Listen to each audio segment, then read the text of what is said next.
A resposta é sim, mas vai levar muitos e muitos anos, porque é uma questão social, cultural. Eu posso falar com propriedade porque eu já morei em Portugal, eu já morei na Espanha. Então, camarada, a criminalidade lá é quase zero. Imagina em outros países aí que tem menos criminalidade ainda. É possível, claro que é possível. Só que a gente teria que ter um apoio da mídia, dos tribunais superiores e todo mundo que joga contra. Mas Sim. é possível. Agora, com relação às Forças Armadas, não acredito que não seja a solução. É mais uma questão cultural, você fazer aquele convencimento de massa dentro das escolas, das universidades, porque o que aconteceu nos últimos anos, nos últimos 40 anos, foi justamente o contrário. Foram infiltrados comunistas, esse pensamento de esquerda nas universidades. Tanto que você olha vários colegas que vão fazer a CEDERJ, por exemplo, Aham. o colega foi com a camisa do Bolsonaro, ele foi execrado, foi esculachado, porque o professor, na hora de fazer apresentar um trabalho dele, estava com a camisa do Bolsonaro. Qual é o problema? Que você está lá para apresentar política, para falar sobre política ou para ensinar a matéria? Mas, ao mesmo tempo, vai um homossexual com a camisa do Che Guevara, que fuzilava homossexuais, Cara, é muito e incoerente. acha que está intelectualmente certo. Então, é possível, mas a gente vai ter que batalhar muito, irmão. É. Batalhar muito. A questão de educação, trabalho, envolve assim, toda uma querência de toda uma população, do governo, de todas as classes. Eu ainda vou te falar assim. Eu acredito que nós não veremos isso. Não. Nem a nossa geração, de repente, nem a geração dos meus filhos, mas possível é Eu sou mais possível. pragmático. Eu acho que os países, né? Você vê que todos os lugares que você citou são países e continentes, nações com, no mínimo, o dobro do tempo que tem o nosso continente. Sim, Ou o triplo, ou até muito mais. É a questão do desenvolvimento humano e aonde foi entregue aqui, né? O nosso povo. a questão da nossa história é complicada, né? A nossa história é complicada. Agora, falando diretamente sobre Brasil, eu acho que as nossas leis penais, o nosso Código de Processo Penal principalmente, É muito hoje em branco. dia, ele fomenta, ele praticamente te estimula a praticar algum crime, né? Ele te faz ver que é mais fácil, porque você não vai ficar preso, É isso. entendeu? Por que que eu vou até num exemplo não violento, tá?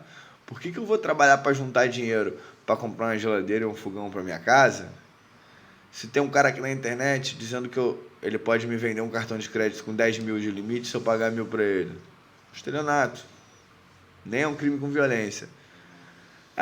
Não vou ser preso, menor potencial ofensivo, vou ficar, vou responder em liberdade, vou pegar nada. Cesta básica, ou então nem isso. Por que esse cara vai trabalhar para juntar 10 mil reais? Mas aonde que começa isso? Moral. No Congresso. Por quê? Sim, sim. Quando você quer, por exemplo, criminalização do Caixa 2.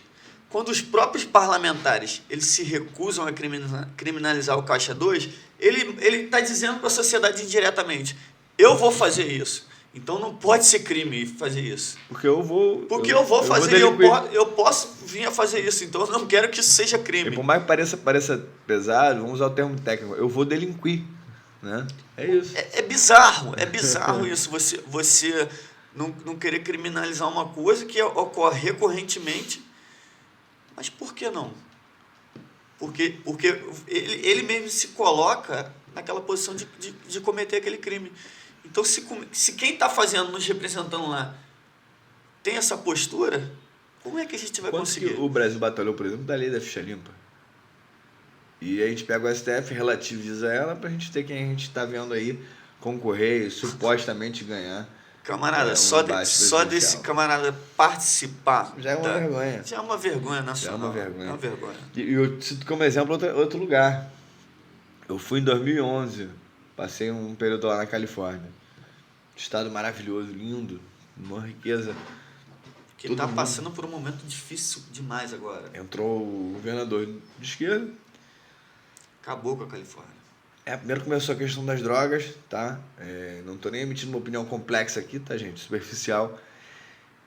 Liberou as drogas e lá existe um grande problema na costa oeste, que é a metanfetamina, a heroína e cocaína. O cara acessava um baseado de vez em quando ele passa a poder acessar um baseado todo dia, que ele fica fraco. Como é que ele vai ficar high agora? Ele vai ter que partir para um negócio mais pesado. Então as outras drogas ficaram muito mais comuns. E o cara perder tudo, ficou comum. E agora você encontra quarteirões inteiros com moradores de rua. Tá uma coisa feia. Aí vieram e ainda botaram uma lei que se você furtar menos de $100, você não pode ser preso. Ninguém precisa nem pagar mais comida ou remédio. É só entrar na farmácia e pegar um pouquinho de cada vez. Qual empresa vai continuar nesse lugar? Qual cidadão de bem vai querer trabalhar? E era uma das maiores economias dos Estados Unidos, né? Um estado extremamente rico. Por isso que acho que só perde pro Texas, né? Que é a décima. O Texas por si só é a décima. Se fosse um país isolado, era a 10ª economia mundial. Texas é maravilha, também fiquei lá um tempo. Porra, meu sonho é conhecer os Estados Unidos. Mas eu fico pensando assim, como é que esses idiotas que se dizem tão inteligentes, num país totalmente estruturado, um país, a maior potência mundial, não vou liberar as drogas.